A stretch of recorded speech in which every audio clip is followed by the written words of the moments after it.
नमस्कार दोस्तों, एक बार फिर से स्वागत है मेरा चैनल में। आप मेरे पीछे देख रहे हैं, यहाँ पे बहुत सी भीड़ लगी हुई है। ये भीड़ 100-200 नहीं, हज़ारों की संख्या में अभी यहाँ पे भीड़ होने वाली है। क्योंकि यहाँ पे जो नियोजित टीचर हैं, नियोजित टीचर की मांग है कि हमारे से एग्ज़ाम क्यों लिया जा रहा है।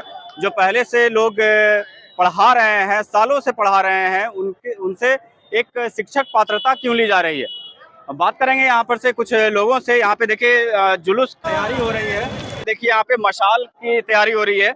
यहाँ पे आप देख सकते हैं बहुत सारे मशाल यहाँ पे रखे हुए हैं। कुछ ही देर में यहाँ पे मशाल जलाया जाएगा। ये अपना प्रदर्शन जाहिर करेंगे। क्या कहना चाहेंगे भैया, आज के जो प्रदर्शन हो रहा है इसके बारे में आप क्या बोलना चाहेंगे? आज का जो प्रदर्शन है, हम नियोजित शिक्षकों को बार बार सरकार द्वारा एकदम मानसिक प्रताड़ना किया जा रहा है। हम पूर्व में भी हम लोग दक्षता टेट सभी शिक्षक दे करके और पूर्व विद्यालय में गुणवत्ता पूर्वक शिक्षा देने का काम कर रहे हैं। फिर भी ये आज के जो हमारे अपर मुख्य सचिव हैं के पाठक साहब, उन्होंने एक ऐसा फरमान जारी किया कि आपको 3 बार मौका दिया जाएगा और अगर परीक्षा में फेल हो जाते हैं तो नौकरी से हटा दिया जाएगा। मैं बिहार सरकार से पूछना चाहता हूँ कि जो नियमावली आपने पूर्व में बनाया था वो भी नियमावली कानून से बना हुआ है। उसमें साफ है कि 60 वर्ष तक नौकरी पर रहना है। तो फिर ये बात कहाँ से आ गई? इसीलिए इस आक्रोश में पूरे बिहार के 38 जिला में हम सभी शिक्षक आज मशाल जुलूस के रूप में यहाँ से 6 बजे प्रस्थान करेंगे और 13 तारीख को विधानसभा घेराव हेतु गया के 13,000 शिक्षक पटना के लिए कुछ करेंगे। तो माना जा रहा ये भी है कि कई ऐसे शिक्षक भी हैं जो कहीं से भी इधर उधर से अपना ज्वाइनिंग करवा लिए हैं। उनके ऊपर किसी तरह का शोकॉज भी किया गया है। उनके बारे में आप क्या कहना चाहें? क्या सब लोग वैसे हैं या फिर वैसे संख्या है कि नहीं है? सर, मैं आपको साफ कहना चाहता हूं, सरकार इस बार बीपीएससी से भी बहाली ली। बिल्कुल, आपने देखा होगा कि बीपीएससी से भी कुछ न कुछ फर्जी लोग पकड़ा रहे हैं जी। आप देख रहे हैं, थंब इंप्रेशन नहीं मिल रहा है। तो अगर वैसे शिक्षक उधर भी हैं और अगर ऐसा इधर भी मिलता है, हमारा सभी टीचर का 4 लाख टीचर का डॉक्यूमेंट जांच के लिए सभी का जांच चल रहा है। फाइल सबका फाइल जमा हुआ और निगरानी से जांच हो रही है।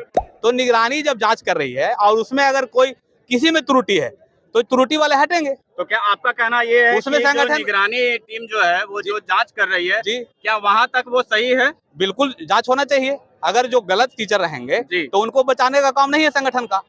बीपीएससी में भी आपको हम उदाहरण दिए कि थंब इंप्रेशन नहीं मिल रहा है। बहुत तरह के टीचर उसमें भी फर्जी है थोड़ा बहुत। अगर इसमें भी कोई होगा तो जाएगा। लेकिन जो हम लोग ये बहुत अच्छी बात इन्होंने कहा कि जो निगरानी टीम के अंदर में आएंगे जिनका डॉक्यूमेंट फर्जी तौर पे बनाया गया है या फिर वो सही से काम नहीं कर रहे हैं, आप उन पे एक्शन ले सकते हैं। लेकिन जो नियोजित टीचर अच्छे से अपना बाकायदा काम कर रहे हैं, वो पढ़ा रहे हैं, अपना ड्यूटी सही से निभा रहे हैं, उनके ऊपर ये चीज आखिर क्यों ऐसा किया जा रहा है? और भी लोगों से बात करेंगे जी।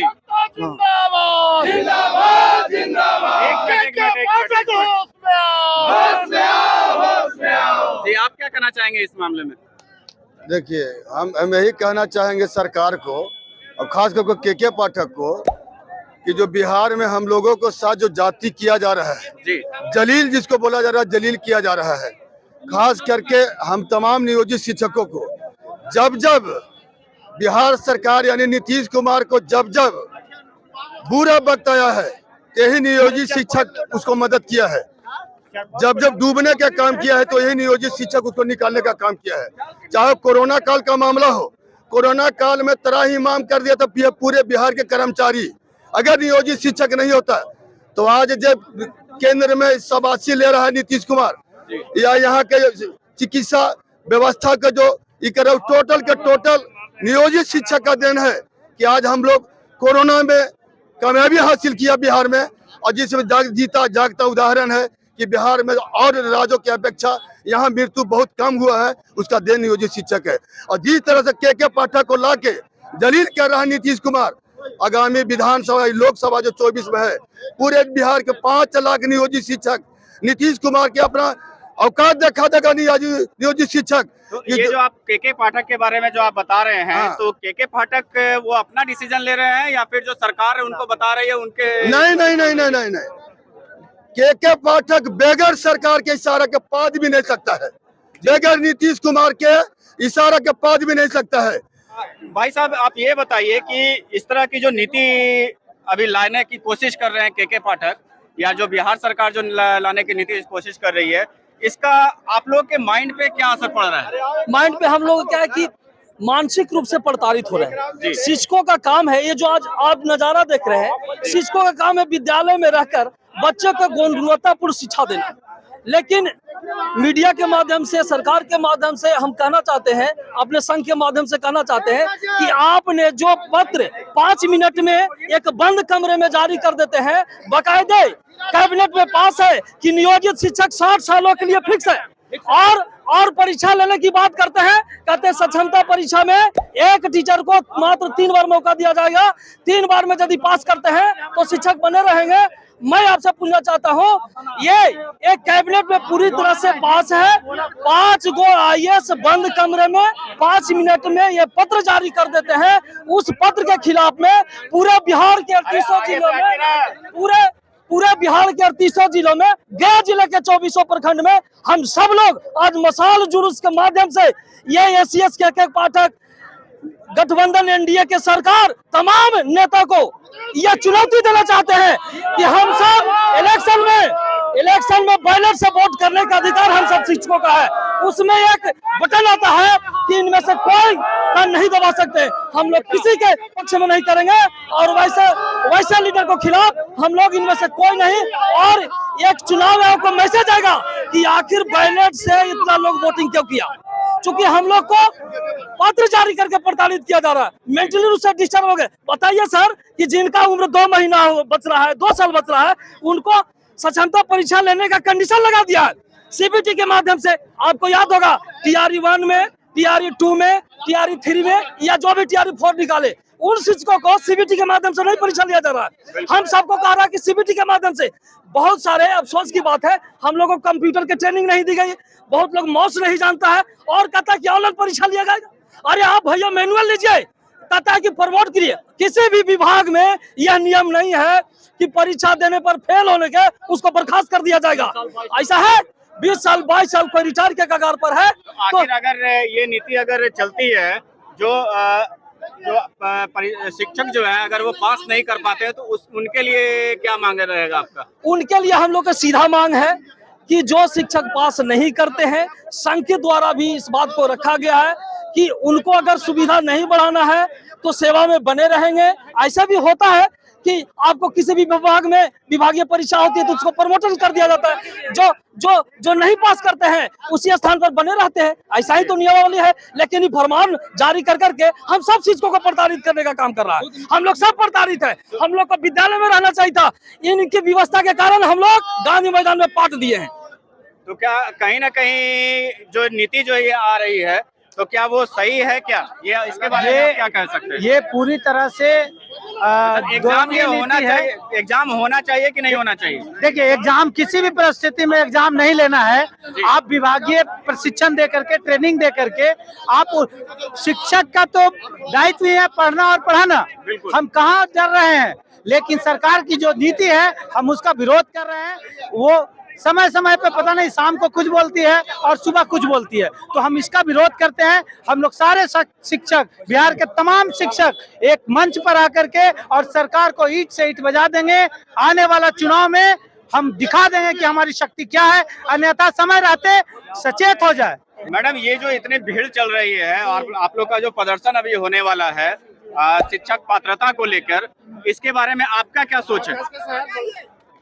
सोच यही है कि जब हम एक बार एग्जाम दे चुके हैं और हम ट्रेंड, हमको सरकार के द्वारा जब प्रशिक्षण दे दिया जा चुका है और हमारी एक बार दक्षता परीक्षा हो चुकी है, तो हम कितनी बार परीक्षाएं देंगे? सवाल ये उठता है, क्या जब हम योग्य नहीं है तो हम इतने साल से बच्चों को जो हम निकाल रहे हैं, तो वे सरकार हमें क्या बताना चाहती है, क्या दिखाना चाहती है? नहीं तो उनका ये कहना है, उनका ये भी कहना है कि बहुत सारे लोग जो ऐसे हैं कि फर्जी तरीके से भी इसमें आ चुके हैं, तो उनके लिए फिर आपका क्या कहेगा? ये फर्जी तरीके से आ चुके हैं तो आपका विभाग गलत है। आप उसी समय आप करते, आपका विभाग, आप गलत नहीं है, आप कमजोर नहीं है। ये सब पॉइंट दलीलें दे करके आप हम लोगों को क्या जताना चाहिए? गलती आपकी है। तो ये क्या चेकिंग जो है, जो डॉक्यूमेंट वेरिफिकेशन वगैरह का जो प्रोसेस होता है, क्या वो सही है या फिर ये गलत तरीके से किया जाता है? डॉक्यूमेंट का जो है ठीक है, मानते हैं ये ऐसा हुआ होगा, तो ये मुद्दा अलग है, समझे, और ये मुद्दा अलग है, ये चीज अलग है। हम जो अपना सक्षमता परीक्षा और हमारा राजकर्मी का जो मांग है, ये चीज अलग है, उसको हम इसमें नहीं जोड़ते। वो सरकार अपना काम, ये जांच करना सरकार का काम है, इसमें हम क्या करें। आप क्या कहना चाहेंगे मैडम, ये जो जुलूस आप लोग निकलवा रहे हैं, इसके लिए आप क्या बोलना चाहेंगे? सर हम बोलना यही चाहेंगे कि आप जो पूछ रहे हैं कि डॉक्यूमेंट के बारे में, तो डॉक्यूमेंट अलग हो गया, और इस क्षमता परीक्षा लेकर के हम लोग को जो सरकार जलील कर रही है, डिस्ट्रिक्ट चेंज करना, तो फेल कर जाने के बाद निकाल देना, ये सब हम लोग के साथ अन्याय हो रही है। मेन लड़ाई हमारी इस बात के लिए है, ऐसा नहीं है कि हम परीक्षा नहीं दे सकते हैं, लेकिन आपने गांधी मैदान में कहा कि मामूली सी परीक्षा लेंगे, मामूली सी परीक्षा, सिलेबस दिया है बीपीएससी की। अच्छा, बीपीएससी की परीक्षा क्या बीपीएससी की परीक्षा में जो 20 साल से एक ही सिलेबस बढ़ा रहे हैं, और उसकी तैयारी करने का भी हमारे पास समय नहीं है, तो हम कितनी बार परीक्षा, टाइम दीजिए। बीपीएससी का परीक्षा देकर के क्यों, आप क्या जताना चाहते हैं, किस चीज में? हम कौन सा काम सरकार का नहीं करते, जनगणना से लेकर सारा काम, उस जगह पर हम योग्य हैं, और आज हम बच्चों को बढ़ाने के काबिल अयोग्य है। ये सरकार ये इंसल्ट कर रही है, हमारी बेइज्जती कर रही है सर। जो शिक्षक हैं उनमें काफी ज्यादा रोष है, और भी यहाँ पे और लोगों से बात करेंगे। फिलहाल मैं बताना चाहूंगा यहाँ पे नीचे में लिखा, यहाँ पे देखिए मशाल जुलूस के लिए यहाँ पे तैयारी हो चुकी है लगभग, और भी लोग यहाँ पे जुट रहे हैं, और भी आपको नजारा दिखाना चाहेंगे। देखिए उधर साइड में काफी ज्यादा भीड़ है, महिला जो है, पुरुष जो है, हर तरह के यहाँ पे लोग आए हुए हैं।